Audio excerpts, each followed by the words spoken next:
Добрый день, дорогие подписчики и гости канала.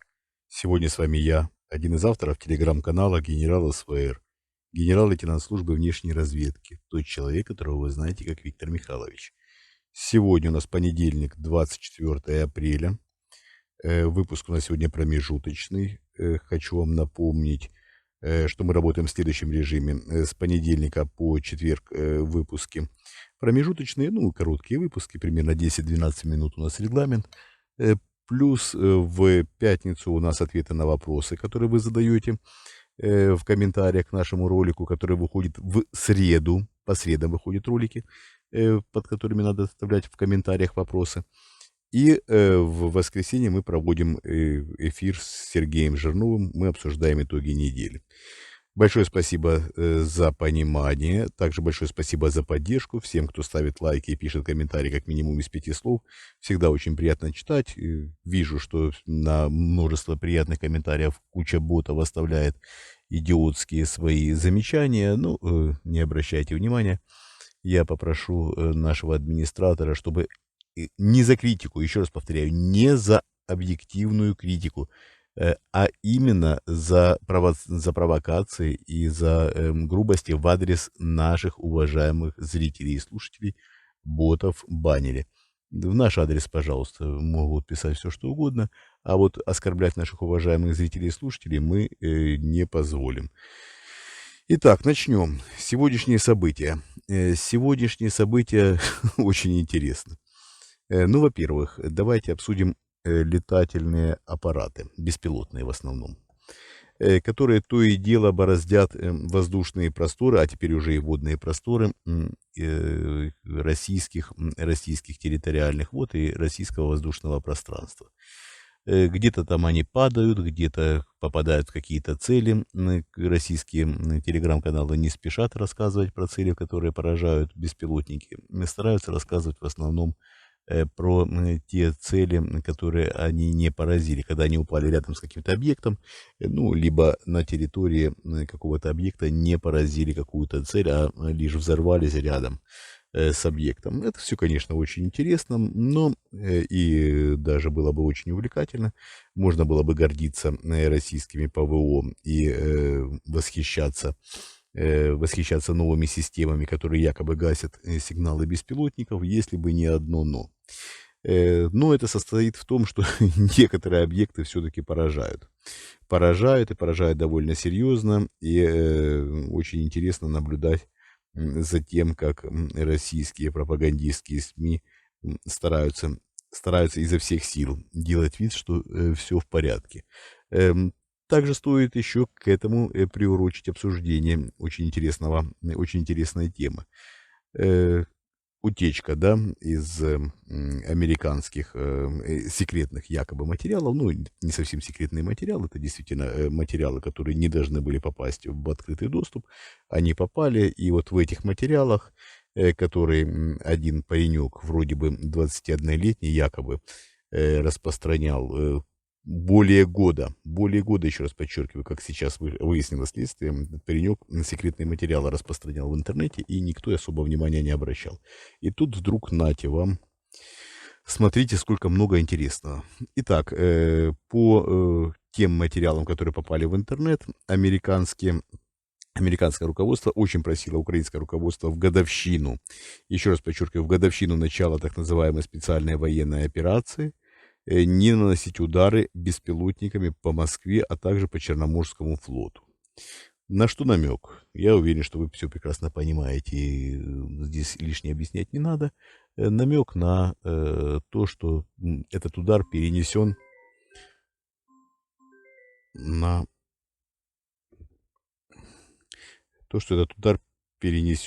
более поздний срок, а именно на 9 мая. И, честно говоря, возможно, это будет и немного раньше, чем 9 мая, но, видимо, на 9 мая. Это не совсем то, что я имел в виду, когда вас когда анонсировал некоторые события, не сообщая о них. Немножко не то, но это тоже очень интересно. Очень интересно, если все-таки будет подобный поворот, если все-таки это удастся. Будет весело, посмотреть, как президент России Владимир Путин принимает парад на 9 мая в столь радужной и благоприятной атмосфере. Конечно, немножко обескуражили эти сообщения Владимира Путина. И все это выглядит, конечно, очень, очень и очень интересно. Интригующе, скажем. Так, дальше. Дальше Песков сегодня интересное заявление сделал. Песков, напомню, это пресс-секретарь президента России Владимира Путина. Также он заместитель главы президентской администрации. Так вот, он что интересное заявление сделал. Утверждение про двойников Путина вранье. Президент был и остается активен. Ни в каких бункерах никогда не сидел. Это надо столько вранья в одном предложении, да? Ну, во-первых, двойники — это уже избитое место. Это уже и журнал Бильд выяснял, и не только журнал Бильд. Это об этом говорят практически все мировые издания.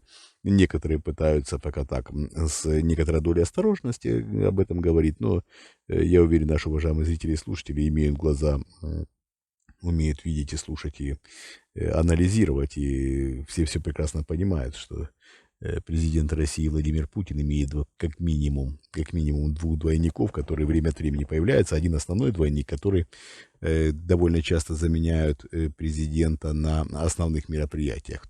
Второй двойник действительно используется как мишень, когда отправляют кортежи с ним по левым маршрутам, ну, либо по основным маршрутам. Очень часто этого человека используют. Второй двойник действительно имеет отличия, но его опять-таки используют исключительно как петрушку для отвода глаз. Просто водят его и возят в места, где бывает Путин, для того, чтобы никто не узнал, где же именно находится президент России и его основной двойник. Когда говорят, что смущает некоторые вещи, да, почему не пожертвовать основным двойником? Ну, это глупости. Что якобы, да, можно пожертвовать основным двойником, и вот президент России воскресает и появляется, якобы, да, там вот его на фронте, например, убили двойника, и вот он воскресает. Нет, конечно. Во-первых, надо понимать, что президент России Владимир Путин тяжело болен, и основной двойник необходим, просто необходим окружению президента, да и самому президенту, для того, чтобы поддерживать уверенность в гражданах России, да и во всем мировом сообществе, в том, что президент жив-здоров и рукопожатие крепкое. Двойник появляется, двойник довольно бодр, мы видим, как он сигает, вернее, прыгает на бронетехнику, как он прыгает на вагоны, на крыши вагонов забирается, как он бодро забегает на стадион, как он лихо пожимает руки. В народе это иногда называют, дает петушка. Вот. И надо понимать, что, конечно, двойник, форма поведения двойника коренным образом, еще раз подчеркиваю, коренным образом отличается от формы поведения президента России Владимира Путина, который действительно сидел в бункере. Об этом знают все без исключения, об этом говорят все мировые СМИ, об этом говорят все хоть более или менее солидные спецслужбы, практически во всех приличных странах об этом говорят. Это общее место, это знают все, это не является ни секретом, ни тайной. Поэтому, конечно, когда Песков городит подобную глупость, это выглядит интригующе и выглядит замечательно. Так, ну и третья новость. И третья новость на сегодня. Мы обсуждаем примерно 2-3-4 новости в течение нашего выпуска. И третья новость у нас не менее замечательна. Силуанов замечательный дядька, сказал сегодня, что отказываться от евро и от доллара завтра никто не будет. Ну, не завтра, не послезавтра, не послезавтра. Как можно отказаться от основных резервных валют мировых? Ну, как от них можно отказаться? Надо быть полным идиотом, либо попасть в полнейшее в полнейшее замкнутое пространство, в котором, когда у тебя просто нет возможности пользоваться этими инструментами. Ну, конечно, российское руководство не откажется никогда ни от доллара, ни от евро, в том числе и в расчетах с основными своими торговыми партнерами, потому что никто на сегодняшний день с распростертыми объятиями российский рубль принимать не собирается. Как бы ни кичился президент России Владимир Путин подобными заявлениями, как бы ни радовался Дмитрий Анатольевич Медведев, опущенный головой в отхожее место, и как бы, конечно, не праздновали все российское руководство приход в страну юаня, как второй основной валюты, но от доллара и от евро никто не откажется. Это, конечно, глупость. Так, мы с вами обсудили основные темы. Большое спасибо, что были со мной. Подписывайтесь на наши каналы, в том числе и на канал в Телеграме Генерал СПР. Подписывайтесь на наш YouTube. Очень много смотрят без подписки. Подписывайтесь.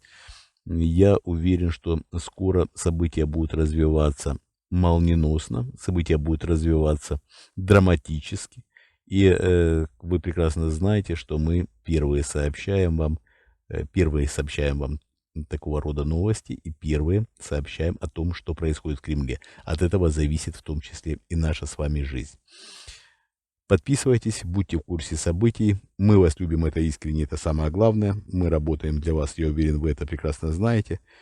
Помогайте нам, мы работаем для вас. Всего доброго, до свидания.